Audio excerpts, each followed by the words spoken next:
Welcome to the Ward 5 Women's Empowerment Series. I'm your host, Cleveland City Councilwoman Phyllis Cleveland.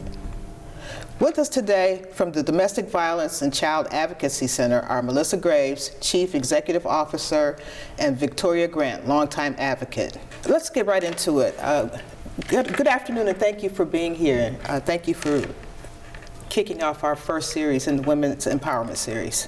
And we'll just get right into our questions, if that's okay with you. Yes. Okay, great. This may seem very obvious, but tell us, what is domestic violence? I think we hear it every day. A lot of people in our communities experience it, but what is it? How do you define it? How do you distinguish domestic violence from the other violence that we experience? Great. Well, first off, thank you for having us at the beginning of this really important series. Thank you for doing it. So domestic violence, sometimes you hear it referred to as intimate partner violence. It's a pattern of behavior where one person intentionally causes harm to their intimate partner. It's not always physical. It can be emotional, it can be verbal, psychological, financial control. We see a lot of digital abuse through cyber stalking, cyber harassment. All of those things are done in an attempt to control and coerce a partner.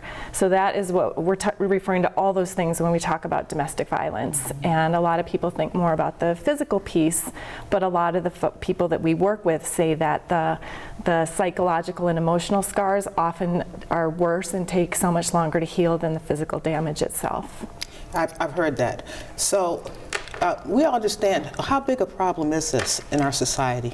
So domestic violence, it just has devastating impact on people, on their families, and on our communities. It's happening every day in far too many places that behind closed doors that people don't even know that it's happening.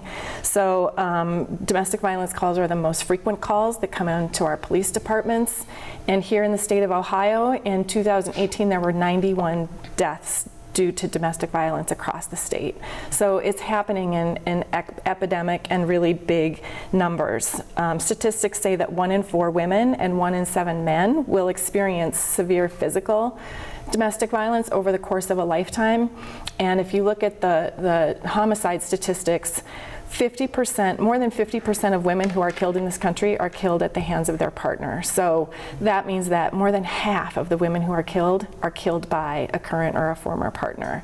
So domestic violence happens to men. Men can be victims as well. But if you look at that same statistic for men, less than 5% of men are killed by their partner. So when you're talking about who's being seriously injured and killed, it's women, and it's disproportionately women of color. Thank you for sharing that. That's one of the reasons I really wanted to do this show today and to start off with this topic, because I'm an African American woman and I represent a community.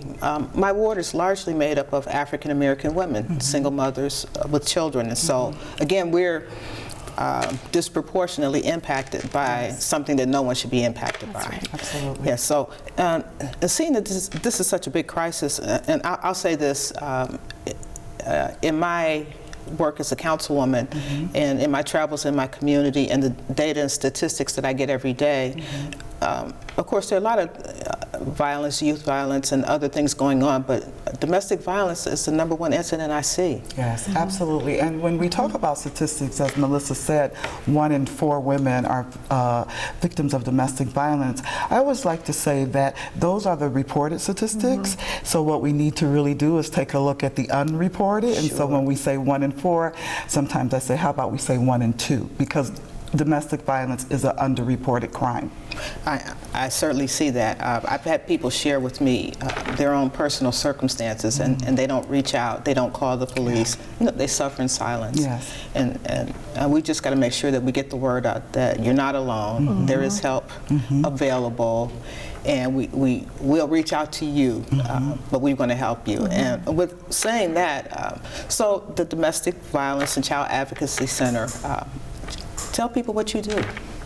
So DBCAC is, we're the only specialized domestic violence provider here in Cuyahoga County. We do a comprehensive array of services. We have a 24-hour helpline that people can call. It can be someone who's in an abusive or unhealthy relationship, or someone who's, if you're concerned about someone in your life and you don't know what to do, you can call that helpline. We have an emergency shelter in a confidential location specifically for domestic violence victims. We have court-based advocacy. Vicki and her team have been doing this in the courts for decades to help victims understand what's going to happen in that process after they've experienced an incredibly traumatic situation. We have trauma therapy for children and adults, support groups. We have a supervised visitation center, which is sometimes an unforgotten and really critical piece in making sure that people are safe when they go through separating from a domestic violence situation. And we do a lot of training and education for the community and for professionals. And we have a specialized Latina domestic violence project that brings all of those comprehensive services together, specifically for the Latinx community in fully bilingual and culturally appropriate way. Oh, that's wonderful to hear. That is wonderful. You mentioned some of your services include providing care to children. Tell us what the impact of domestic violence in the home is on children in the home. So you want to do it? Yeah, sure. So the impact is devastating. What we know is that children who witness violence often grow up later on with health problems. They learn how to solve conflict through violence or through power and control. They often are misdiagnosed in school with ADHD when really what they have is PTSD. Sometimes when you talk about bullying on the playground, that child could have been a child that witnessed domestic violence. And so it has a long-term impact on children. The trauma, that's a very critical time for children when the brain is developing and they're experiencing that trauma. Actually, there are chemicals that are released in the brain that can impact the brain development. So yeah, it's a very devastating impact on children. And it increases their likelihood that they will perpetuate the cycle of abuse, either as a perpetrator or as a victim. And that, you know, statistics, again, it's just what is reported is all we have to go by. But statistics say that more than 50% of people who abuse their partner are also abusing children in the home. And even if those children aren't physically being abused, as Vicki described, the effects of being in a home where they're seeing and where they're experiencing that abusive dynamic is devastating. Okay. That becomes a part of their norm. Absolutely. And ingrained in their culture. Yes. Yeah, that's really sad. Let me ask this now. Again, I get a lot of calls and I run across a lot of women who are in situations. So what's a person like me, and I've never personally experienced that, but how can I help? An individual comes to me, what should I do? Well, the first thing you could do is just start believing them, and when you say that, you're supporting them, and then ask them, you know, how can I help you? Because what we know about victims is victims are the best determiner of their safety. So a lot of times, and give an example, the first thing people want to say is, you should just leave. But we know that's a very dangerous time. Victims are at risk for up to 2 years, and so their chances of becoming murdered increases by 75%. So just supporting that victim, letting that victim know that you believe them, and also letting that victim know that there are resources available that can help you walk through this journey. And there are resources available so that you can have options, because one of the things that victims, because they're isolated, they feel as though they have no options. And so that's kind of like in hell for a victim. You mean to tell me I have options? Yes, there are options for you, and there are people in the community that are willing to support you through this process. So the Domestic Violence and Child Advocacy Center is really a lifeline. Yes. Okay. Yes. And so our helpline is 216-391-4357. So 391-HELP.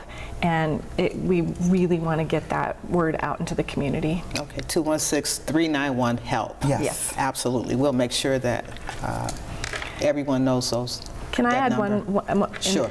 Melissa, go ahead. Similar to what Vicki's saying about how to respond is, I think we still really have a challenge in our community, across our systems in our community, of victim blaming.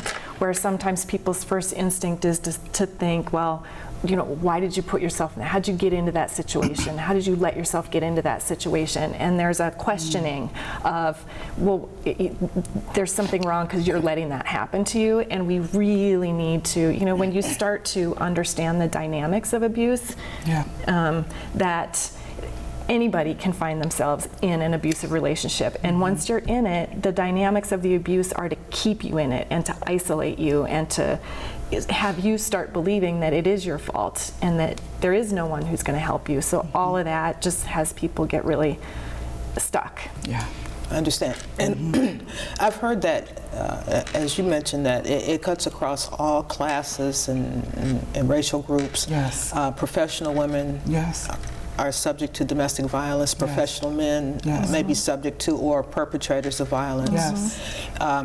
Can you say more about that? So, yeah, well, it does cross all social and economic and religious barriers, and so it's the one issue that I always say does not discriminate. It can affect anyone at any given time in their lifetime, and so what happens is that there are some challenges and barriers and unique barriers that different folks face when they're trying to access services, or when, as Melissa said, they're trying to break out of that isolation. And so we see a range of survivors, from someone that's socioeconomically in poverty to someone who's making a six-figure salary. And so it just affects everyone. And I think that's the message that we need to get out, is that, you know, it does cross all kind of social and economic and religious barriers.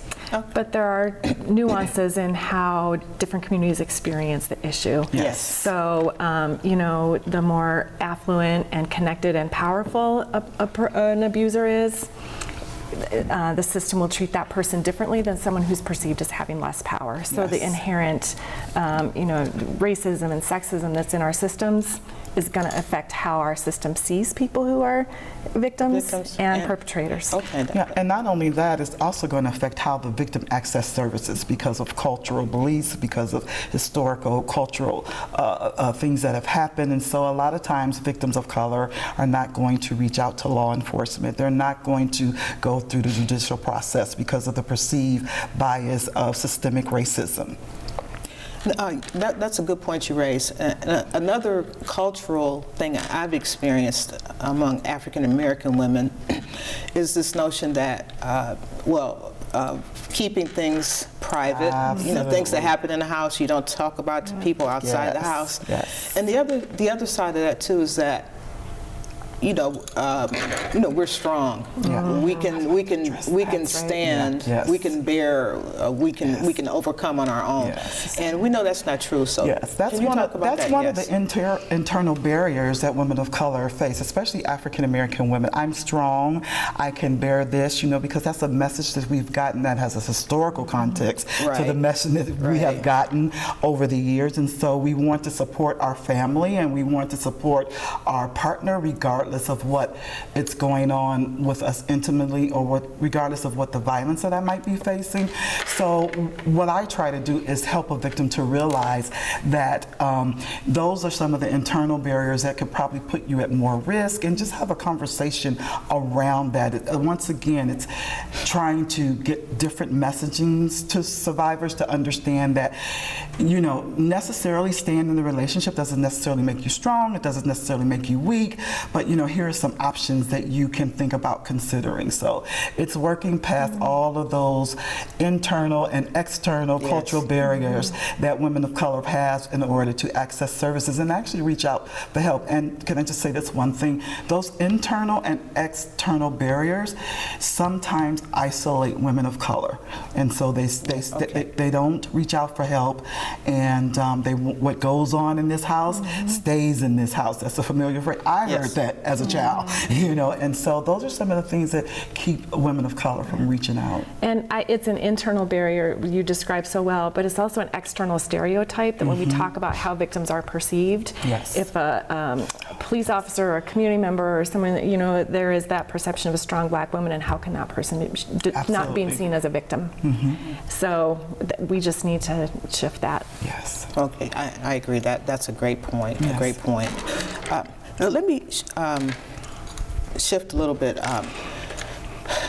And let's talk about protective orders.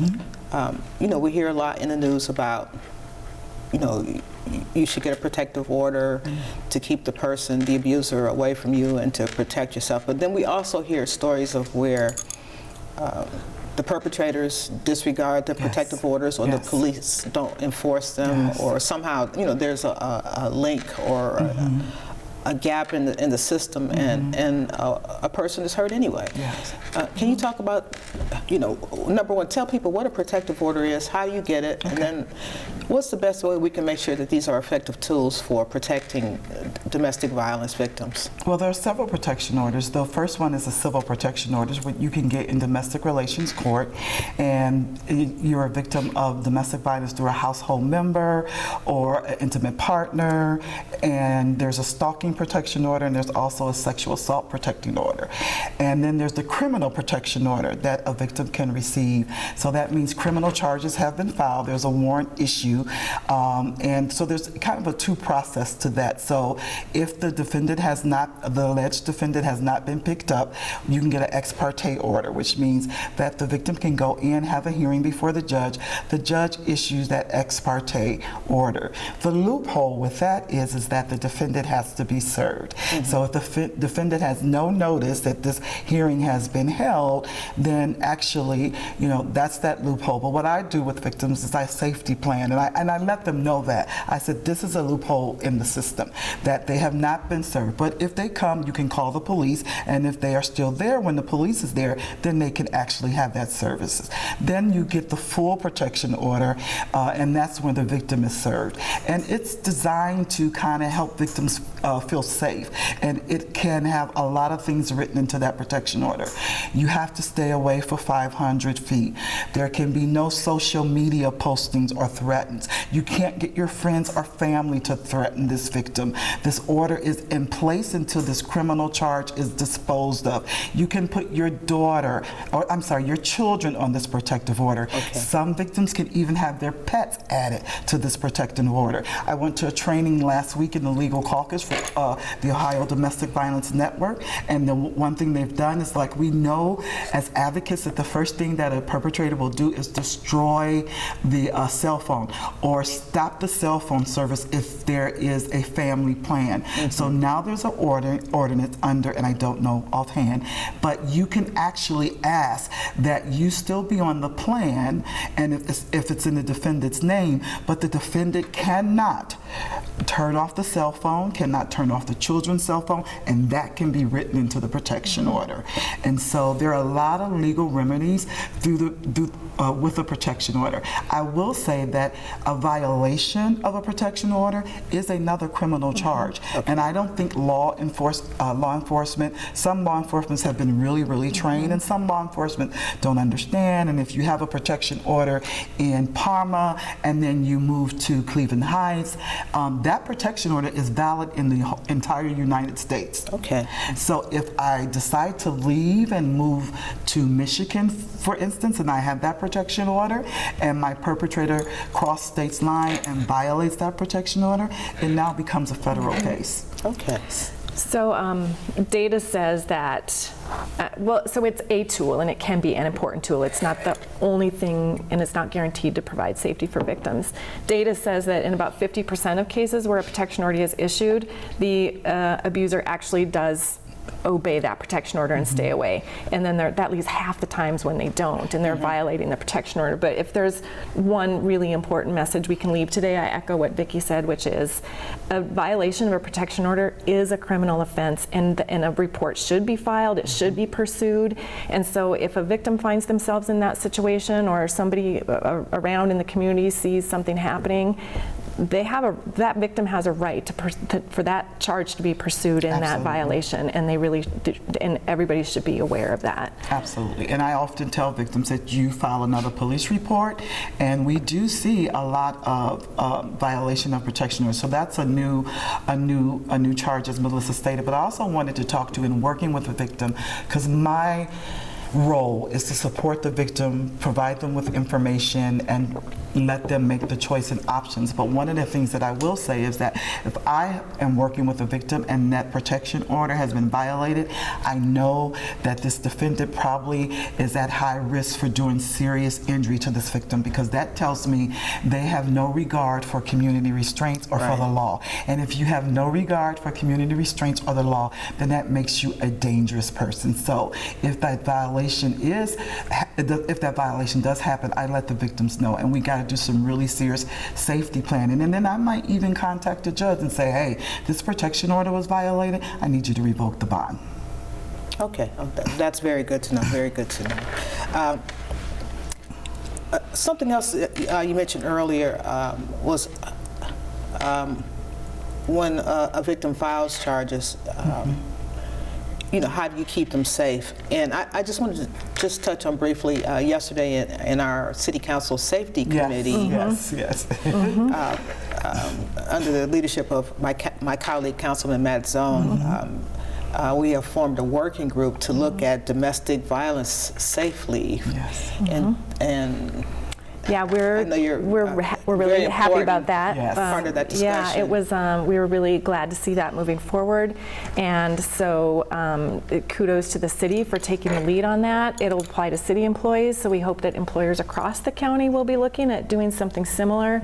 But you know, what it does is it will protect a victim's job if they do come forward and tell their employer that they have had an incident. Because if you just think about the ramifications of what that is going to be, that victim is going to have to do court stuff, do legal proceedings, maybe file for a protective order. They might have to get their phone number changed. They might have to move to a different location. They may have to be talking to the child's school about how to keep the kids safe. There are so many things that person has to do, let alone heal and deal with the trauma of what they have experienced. So this will provide them some protection to give them some time where they don't have to also worry about losing their job.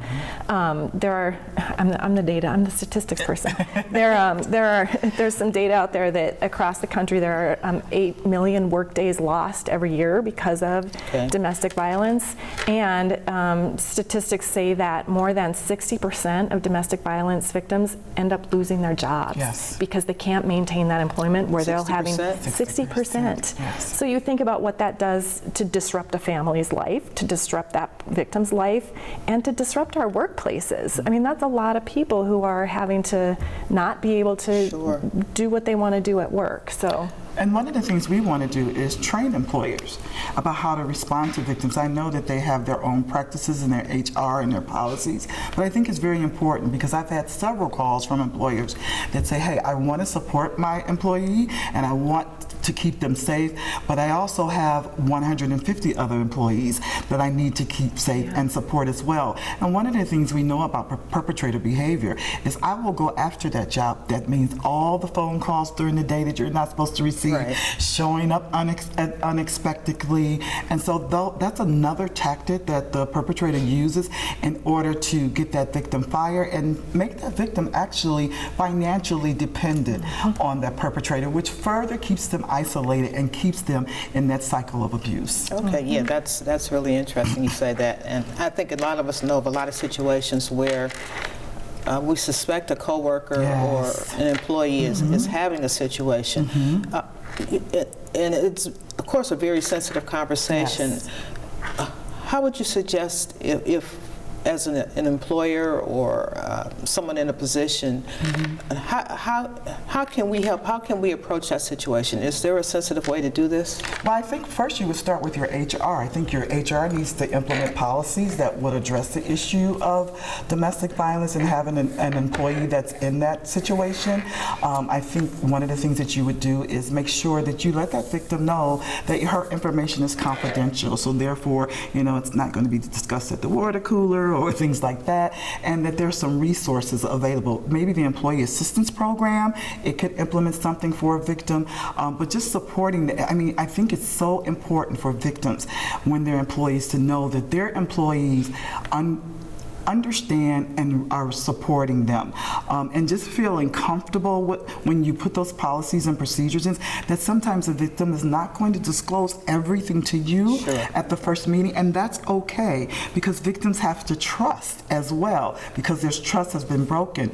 But I think just moving forward and implementing policies and just having some procedures within HR so that a victim knows that, hey, we have this in our policies if you are a victim, and you can come to us and we will try to help you navigate this. And it's important for employees to take the lead of the victim. Like what Vicki said earlier in the conversation about the victims know best their safety situation. Sometimes a protection order is not the safest way. So we have heard reports of employers who will tell a victim, unless you get a protection order, don't come back to work. Well, that is not an okay thing to tell a victim. And it certainly, and it might not even be a safe thing to tell that person. So educating themselves and having a policy in place beforehand so that they have they know what to do when someone comes forward. And we have some trainings around, for HR professionals around this very issue. Okay. Now, along those same lines, I've heard of situations of women or victims who face eviction because of the perpetrator's action, coming to their home, destroying property, making a disturbance. And I know our law really doesn't have much in place to address those situations. Well, Lakewood implemented a law last year for victims of intimate partner violence. The city of Euclid implemented a law, I think, in 2015 for intimate partner violence, and the city of Garfield implemented a law to help assist victims, and Brooklyn, the city of Brooklyn just implemented a law so that victims are not penalized, because that is so important, because what happens is it's called the nuisance law. And so what happens is multiple calls to the house, police officers showing up, and then a landlord has the right, or maybe the city has a right, to either fine the victim or force the victim into evictions. But I think cities are getting a little bit more progressive, and they're understanding that, it's not the victim that we should be penalizing, it's actually the perpetrator that we need to hold accountable for the behavior. Because if you evict me, and so me and my partner are not even living together, but my partner shows up, he breaks the windows, how many times have I seen this? He kicks in the doors, and the victim is made responsible to replace those items. And so after a while, then you have the other tenants complaining, the neighborhood complaining, and so they see it as a nuisance. And so I'm just really hopeful that other cities will take the lead in implementing and get rid of, I should say, of this nuisance law. Because if you evict me, you have me right where my abuser wants me. That's right. Dependent on you. That's right. And holding the people who are doing that damage accountable for that instead of penalizing the victim. The person who actually that's right. commits the damage. Yes. Well, it's good to see that some of our neighbors, Lakewood, Euclid, Garfield, and Brooklyn, have enacted such ordinances. City of Cleveland, we have a nuisance ordinance, ourselves, and so I think it's time we take a serious look at exempting victims of violence from being charged under this ordinance. Yes. Okay, that's wonderful, wonderful. Well, this has been a great conversation. Thank you for I look forward to more conversations with you, and this has just been so, I think, valuable for our viewing audience, and particularly, for women in my community in Ward 5. Again, the Domestic Violence Awareness and Child Advocacy Center, 391-HELP. Yes. If you're having a problem, remember those numbers, look those numbers up, and we will continue to have more discussions on topics of concern to women. But this is all we have for today. This has been the Ward 5 Women Empowerment Series. I'm Phyllis Cleveland. Thank you so much for watching TV 20, and we will see you next month.